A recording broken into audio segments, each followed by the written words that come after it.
Hello, my name is Lloyd Nealand, and I would love to thank you for joining me for this brief announcement directed towards all you local teenagers in high school and college. I'm bringing you this announcement in regards to a serious mental health condition that most adolescents suffer with. It is feeding or known as eating disorders. There are 8 types of eating disorders, but we are mainly going to focus on 3 that affect the teenage populations the most. Um,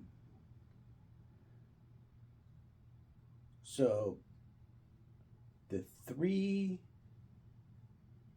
leading feeding disorders for the teenage population are anorexia, bulimia, and binge eating. It is believed that eating disorders affect about 30 million people of all ages around the world, but are most prevalent in individuals between the ages of 12 through 25.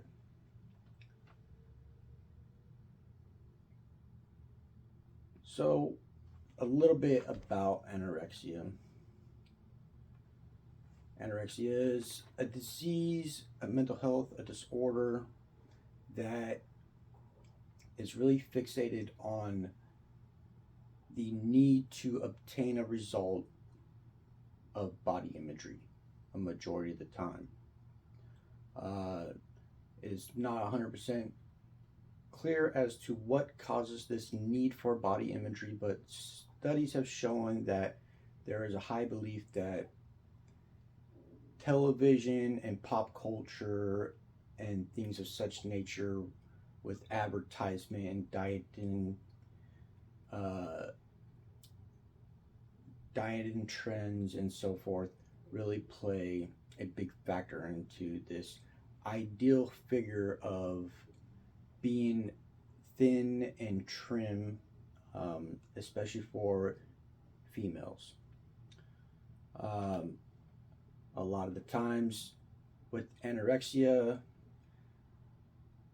the symptoms look as similar as limiting the type of food or amount of foods that you take in, skipping meals, neglecting meals, pretty much just starvation. Then bulimia, which can often, I believe it's around 50% of the individuals with anorexia will lead into bulimia, which bulimia has the same similar desired results. There's the desire for body imagery, to be this thin, ideal perspective of what one's body should look like. Um, and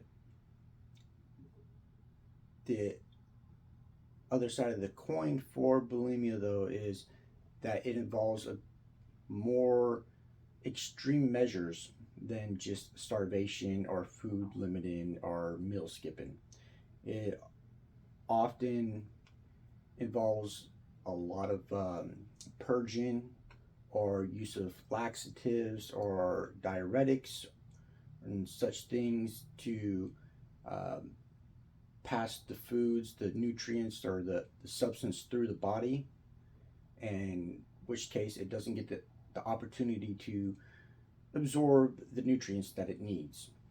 But also, these conditions can have other adverse physical medical complications. Um, Quite often, there's a mixture of an individual not being able to control or eating massive amounts and then purging by self-induced vomiting, or other earlier mentioned uh, ways of getting rid of the substances. Um, but it will rotate between binge eating, purging, binge eating. Um, and then the third and final eating disorder we're going to talk about briefly here is binge eating. This is usually something that's brought on quite often by an individual's mental status, their inability to control compulsivity and eating more or larger amounts than they should and gaining weight, and then feeling bad and shameful around such weight gain that they continue to emotional eat and gain more weight, or just have an inability to control it. And it becomes a kind of a addictive compulsive behavior that results in a nasty pattern of, you know, a vicious circle. Um, so a little more about unhealthy weight control habits, which are very rampant among approximately half of all teenage girls and roughly 1 out of 3 teenage boys. And that is according to the National Eating Disorder Association. Um, some of the behaviors that we mentioned that come along with eating disorders are, you know, vomiting, smoking, fasting, laxatives, skipping meals, um, lying, avoidance, and so forth. Some of the concerns with teens surrounding eating disorders are such as anorexia and bulimia is that they can lead to death, um, which for women in between the ages of 15 through 24, that rate for those individuals that suffer with anorexia have a mortality rate that is 12 times higher than any other mental health related death, making it the highest mortality rate of any mental health disorder known to man.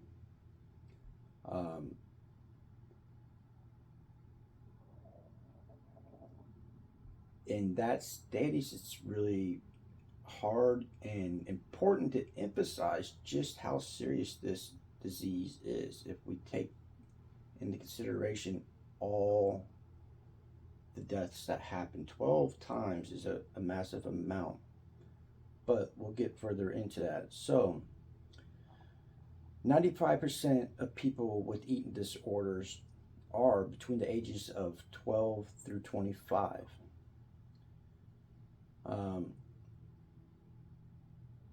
95% of these individuals are, 50% of these individuals also suffer from depression. 90% of 90% of the teens that suffer from eating disorders are female, which puts us into roughly, they say, approximately 10 to 15% of males make up this population who suffer from eating disorder. Yet males will not and will refuse to seek treatment because of the gender stigmatization around this disorder, believing that it should only be something, or only women suffer from such a thing, and you must be yada yada yada, not a man. So the stigma comes at them both ways, so treatment is less likely to get a hold of and can lead to more complications. 89% of females have dieted by the time they are 17 years old, and 69% of females between the ages of 10 through 18 report that photography and television shows of models and um, popular individuals as artists and actors and so forth motivate them into their ideal belief system on what their body should look like, um, leading to this fixation on the only way to be accepted into population and society, when it's already so hard to do so without the complications of self-imagery, is to obtain this quote unquote societal norm or beauty, which these conditions bring about a world of different. Not only is there the worry of mortality and death rates, there is also a lot of complications that happen in these ages. Teenagers need their nutrients for their developing body, their brain development, their muscular bone development. All of their body is still in the maturity stages of growing and becoming fit and well. All aspects of the body need the nutrients. So when being starved, the body is not able to build the strong, focused self that it needs to be. So if you've ever wondered why can't I remember this, or why can't I seem to obtain information, or why is my head so foggy, or why am I having headaches? Why do I bruise so easy? Not to say that this is an all-inclusive thing, but if you exhibit any of these behaviors around avoiding meal times or worrying about imagery and size, and you're trying to fit this slimmed down thin America, there's a good chance that your body and your mind are not getting the nutrients it need to fulfill a healthy, nurturing, and growing self. Thank you for joining me for this short video, and I hope all of you take this into consideration and do some more research for yourself to learn more about eating disorders and how to spot it also, so you can bring it to awareness to loved ones that you have